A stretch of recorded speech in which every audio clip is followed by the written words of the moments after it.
Happy day, friends. I'm Athea Davis. I'm a health and wellness educator. I'm the author of Today's Gonna Be Awesome Sauce, daily meditations for youth, parents, and families. I'm also a youth mentor. I mentor youth in the juvenile justice system. And I own Soul Sense Yoga, a mindfully infused education and leadership company.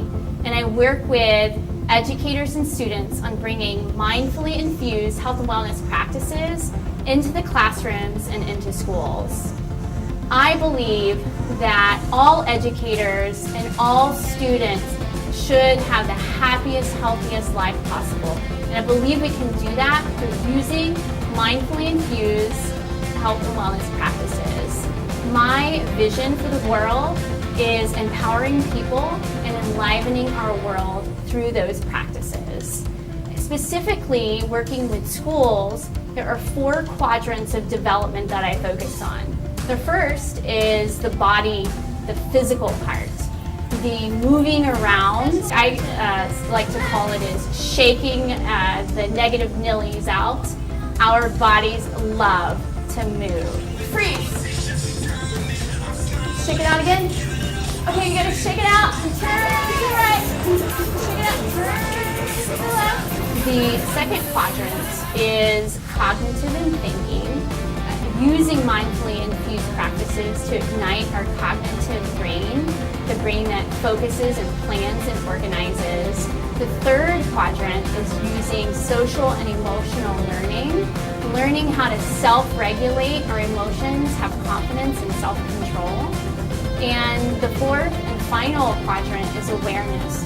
Being able to be aware of what we're doing, how we're doing it, and having the ability to be self-reflective. And when we cultivate all of those quadrants, we are engaged in the process and cultivating a strong growth mindset.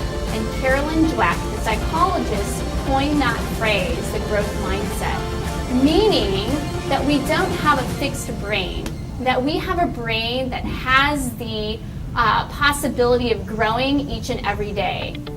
Hi, my name is Gloria Gonzalez and I'm a 3rd grade teacher. And I believe mindfulness in the classroom is important because it's important in my life, and I've seen it benefit so many people.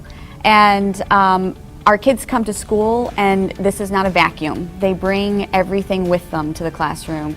So if there's something going on at home or they have an anxiety or frustration, it's there in the classroom. And I teach my students about the 3 parts of the brain and how when the fear part of the brain is activated or we're distracted by some other big emotion, their thinking part of their brain cannot be activated. They can't focus on their work. So one of the first things we do when we come into the classroom is we talk about how is your heart? And my students write a short response about that.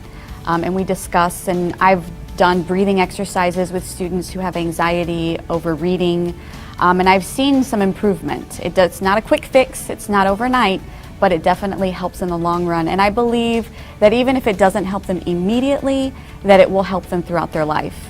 I've seen how mindfulness helps me in my life, I've seen how it helps others, and so I truly believe that it helps students in the classroom as well. Hi, I'm Brenda Blackman, Assistant Principal at Lakewood Elementary. At Lakewood, we feel mindfulness is important because it can start our day off and sets the tone so that we can be successful. It kind of gives us the idea of we can do this. It also allows us to take a mental break as the day kind of starts to ramp up and expectations become present for students. Sometimes that academic rigor can increase, and it allows us to take a moment to rest, recharge, or even refocus, release energy, and it's not a bad thing for the teachers as well. We're also seeing that it allows students who are exhibiting some of that anxious-like behavior before tests or quizzes, or again, as academic rigor picks up, it allows them a moment to just rest. Our training has allowed us the ability to fit it in. We can do 20 seconds, we can do a minute, we can do 5 minutes. It can be, again, stuck into the day to recharge or refocus, to calm, and it's all based on what our students are needing. So it allows us to plan for that throughout the day and then also respond to how students are doing. And it also gives us some suggestions on how to incorporate it throughout our day into curriculum, such as reflective writing. So we're really enjoying it. We look forward to further refinement as we learn and grow together.